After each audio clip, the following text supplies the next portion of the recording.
وَلِمَنْ خَافَ مَقَامَ رَبِّهِ جَنَّتَانِ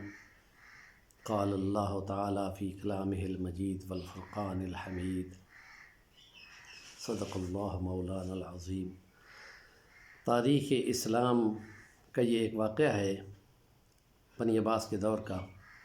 کہ جس میں ایک شہزادے نے اپنی وائف کے ساتھ کو محبت کا انداز اختیار کرنا چاہا، تو وہ کسی بات پہ ناراض تھی۔ تو جو ہی وہ اس کے پاس گیا اور باتیں کرنے لگا، تو اس نے اس کو یہ کہہ کر پیچھے ہٹا دیا کہ ہٹ جا دور، تو جہنمی ہے۔ اس نے کہا اگر میں جہنمی ہوں تو تم کو طلاق۔ اب اس بات پہ شور پڑ گیا اور بہت سارے علماء سے مسئلے پوچھے گئے کہ اس نے شہزادے نے تو بیوی کو طلاق دے دی ہے، اور بہت سارے علماء باتیں کر رہے تھے۔ بات چلتے چلتے فقہی لطائف میں یہ بات لکھی ہوئی ہے کہ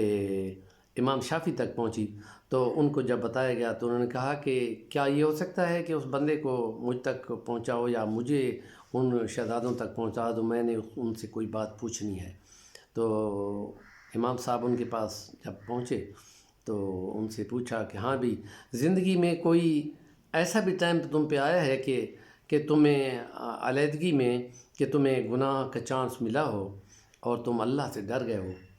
تو وہ سوچنے لگا، اس نے کہا کہ جی ہاں، ایک دفعہ یہ ہوا تھا کہ گھر میں خوبصورت لونڈی تھی اور کام کرنے والی تھی، اور اس کے بعد گھر میں کوئی بھی نہیں تھا، تو میں نے جب اس کی طرف برائی کا ارادہ کیا تو وہ آگے سے بولی اللہ سے ڈر۔ میں ایک دم کہتا ہوں کہ میں اللہ سے ڈر گیا اور میں پیچھے ہٹ گیا۔ تو امام صاحب اس کو کہتے ہیں کہ تمہیں تو وہ کہہ رہی تھی وائف کہ تم جہنمی ہو، تم تو جنتی ہو، کیونکہ خدا کہتا ہے کہ جو اللہ کے سامنے جانے سے ڈر گیا اور برائی سے بچ گیا، وہ اس کے لیے تو 2 جنتیں ہیں۔ تم تو بھائی جنتی ہو، تم جہنمی نہیں ہو۔ تو اس تاریخی واقعے سے یہ لگتا ہے کہ بندہ اگر اللہ سے ڈرتا ہے تو یہ بڑا مقام پاتا ہے، اور اگر موقع اس کو ملے اور برائی چھوڑ دے تو اس کو خدا تعالیٰ بہت اعزاز دیتا ہے۔ اور اس لیے ایسے معاملات میں اللہ سے جو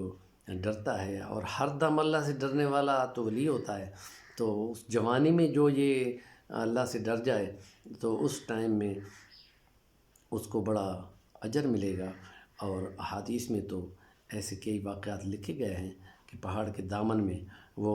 3 دوست گئے اور تیز بارش سے بچنے کے لیے وہ کسی غار میں چھپے، تو اوپر سے غار سے ایک لینڈ سلائڈنگ سے بڑا سا پتھر آ کے دیوار بن گیا، تو وہ سوچنے لگے اب کیسے ہم نکلیں گے۔ تو ایک دوسرے کو کہتے ہیں بھائی اللہ کو اپنی کوئی نیکی بیان کرو۔ تو ان تینوں نے اپنی اپنی نیکی بیان کی، تو پھر خدا نے اس کے بدلے میں یا اس کی برکت سے پتھر ہٹا دیا، وہ باہر نکلا ہے۔ تو ان میں یہ بھی ایک نوجوان بھی تھا جس نے یہی کہا تھا کہ میں برائی کے عین اوپر پہنچ گیا تھا، کہ میں اس اپنی کزن کے ساتھ برائی کرنے چاہ رہا تھا کہ جو مجھے اچھی لگتی تھی، اور اس کو پیسے بھی میں نے دیے تھے، تو اس کو مجبوری تھی، تو میں اس وقت ہٹ گیا جب اس نے کہا اللہ سے ڈر جا، تو میں نے کہا میں اللہ سے ڈر گیا، تو وہ نیکی قبول ہو گئی، اس کی وجہ سے پہاڑی پتھر جو ہے وہ سرک گیا تھا۔